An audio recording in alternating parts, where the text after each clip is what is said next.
Bismillahirrahmanirrahim. Assalamualaikum warahmatullahi ta'ala wabarakatuh. Alhamdulillah Rabbil Alamin. Wassalatu wassalamu ala asyrafil anbiya wal mursalin wa ala alihi wa sahbihi ajma'in. Alhamdulillah, we are still doing our life coach training program, free life coach training program, and we are talking now about the mentoring module. So mentoring, we have discussed motivation, coaching. Now we are in mentoring, and inshallah when we finish this mentoring module, we will go into the counseling module. And in mentoring, we have our trust, T-R-U-S-T model. This is our model. T stands for trust. I've given you a lot of ideas on what it means by holistic integration of trust. And trust at the 5 levels, ourself, our family, our community, the world, the universe, at the end, Allah subhanahu wa ta'ala, and how this circle of trust builds up towards the understanding of a holistic integration of the human self. Alright, so we have explained to you the trust model, and now we are at trust. T is for trust, the second one is R. R is for rapport, and I've given you the definition and some ideas of rapport. And then the synonym for rapport, that it is affinity, working together, genuine warmth, love, caring, understanding, companionship, empathy, and so on. And the holistic integration of rapport vis-a-vis the Islamic perspective of our holistic domain, that we have our SEMP, spiritual, emotional, mental, and physical self, from the physical realm to our akal, to our heart and our spirituality. Our nafs is bonded together at a higher level of the characteristic of this human self. So rapport is just not talking about just the physical aspect, but also the integration of the 4 domains of our existence, inshallah, from the perspective of Islamic psychology. Remember, Islamic psyche, Islamic psychology, Islamic metaphysics. Okay, so when we talk about rapport, there are 3 things that we need to do. That means the holistic integration from the physical aspect, we can talk about body language, voice, and the other aspects. So we talk about body language first. Remember, the body language is how you as a mentor and your mentee interact. That means there is pacing, there is mirroring, and there's also the matching in terms of your body language. That's why sometimes when you go to a place where you meet somebody whom you do not know, but somehow you are already pacing him, and you find that there's an affinity.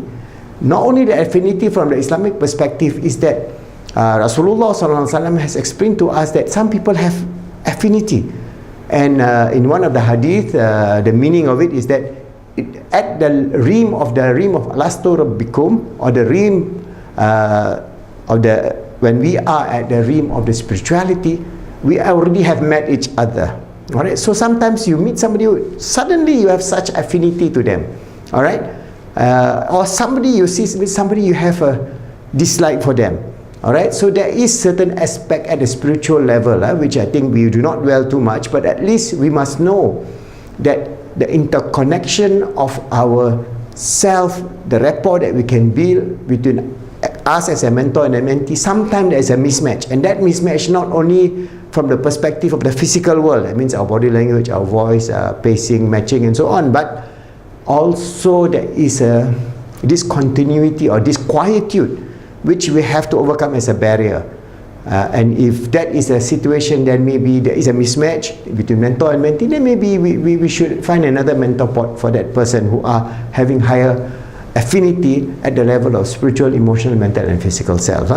So at the physical self, when we talk about, say, rapport, we talk about body language. And body language consists of, first, posture. How you stand, how you act, alright, how you will affect your mentee. That means if you are high and mighty, you stand like this, and then you look down at the mentee like that. So there is a, straight away the mentee feels small. Alright, your posture is superior to inferior. That means he is broken, he is hopeless, he is the inferior person, you are the high and the mighty. When you do that, then you either cow them down, they become your slave, or they just disregard you. And that situation will not work. That's why sometimes this happens between parent and child relationship. The parent, just like, I mean, it is our own weakness. For example, for me as a parent, I have taken more salt than you in life, all right? So I see myself as big, and I see my son or my daughter as small. This is a natural tendency, yeah, because sometimes they do things that are quite dangerous or nonsensical or something like that. So you tend to have this type of relationship. That's why in mentor-mentee relationship, father-son, or especially father-son relationship when they're teenager, is very, very difficult, where they go through this transformation from being a child to a teenager to adolescence. Ooh, that will be a very, very difficult time, and that needs a lot of understanding. So the Sayyidina Ali says, for the 7 years you nurture them, next 7 years you educate them, the next 7 years you become their friend. So from 14 to 21, it is more like a friendship, not like father-son relationship.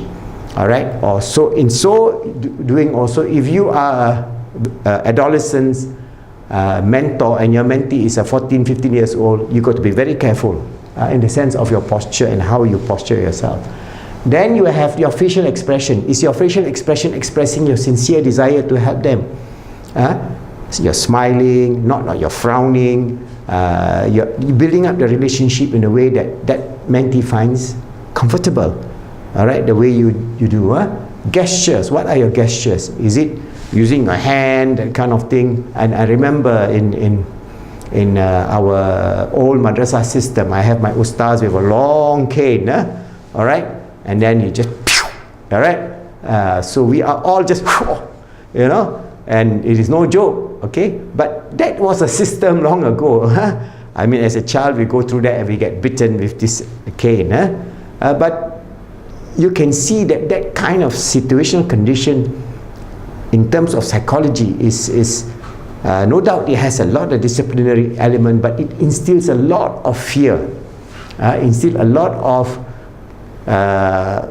what do you call it, non-conformance when the ustaz is not there, because when the moment the ustaz disappear, we all jump around, and you know that is a situation. So actually we have to be very careful in terms of how our gesture is with our mentee, and this is spacing and matching. You try to match their gesture. You lead the gesture, very nice gesture, so that they feel comfortable.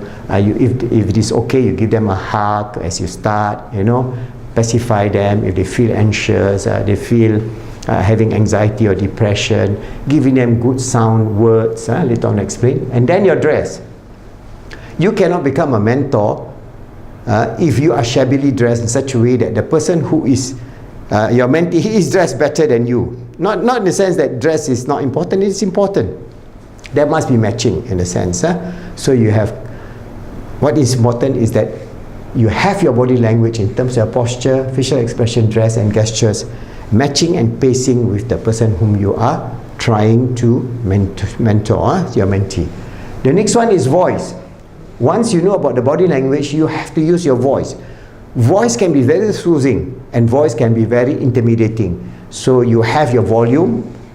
Is it booming, you know, commanding, or is it inviting, gentle, soothing voice? All right.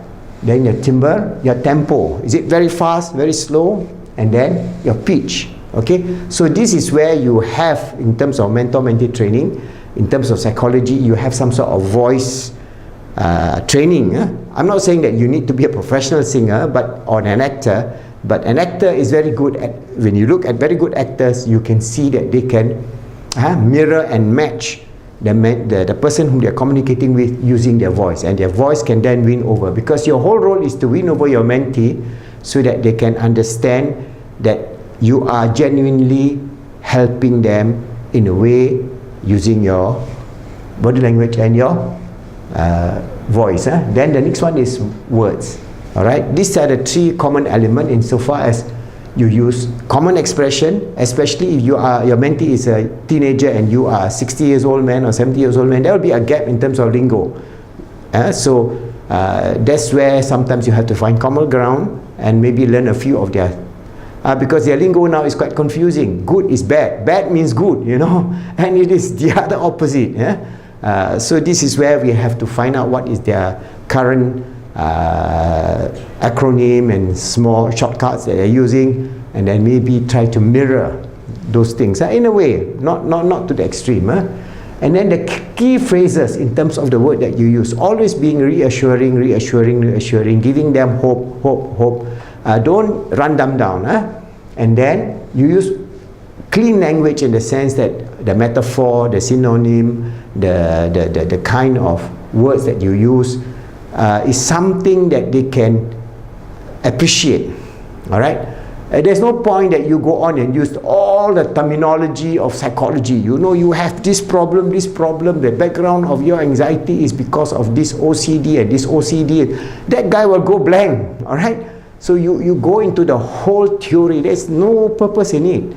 But you are taking the gist of what you know in terms of your knowledge as a mentor to give them the whole understanding of this whole reality. So when we talk about words, body language, posture, remember, we are doing this not artificially. Remember, when we teach these things, don't think that this is an artificial thing. Oh, I must try to do this like an actor. No. There must be genuineness and love at the highest level, because Allah subhanahu wa ta'ala give us this sincerity, this characteristic of sincerity. So we must manifest that sincerity. Only then can you reach heart to heart. Our cult and the mental cult can reach together. Our roh at a higher level and our mental roh can get together.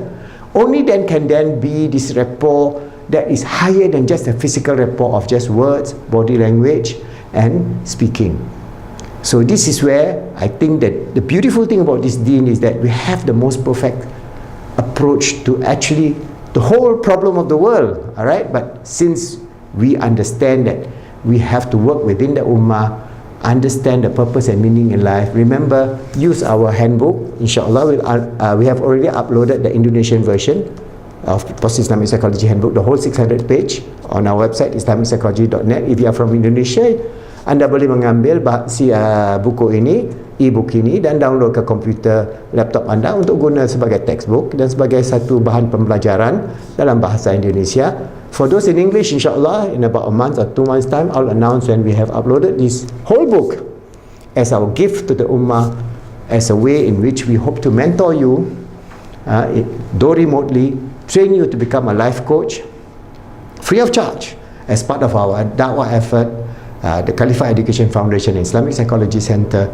so that we can hope that we can help shape the ummah to become a productive ummah, an achieving ummah, an ummah that fulfill our role as a true and sincere servant of Allah, always striving to make ourselves good, helping others to be good, making the world good, inshallah.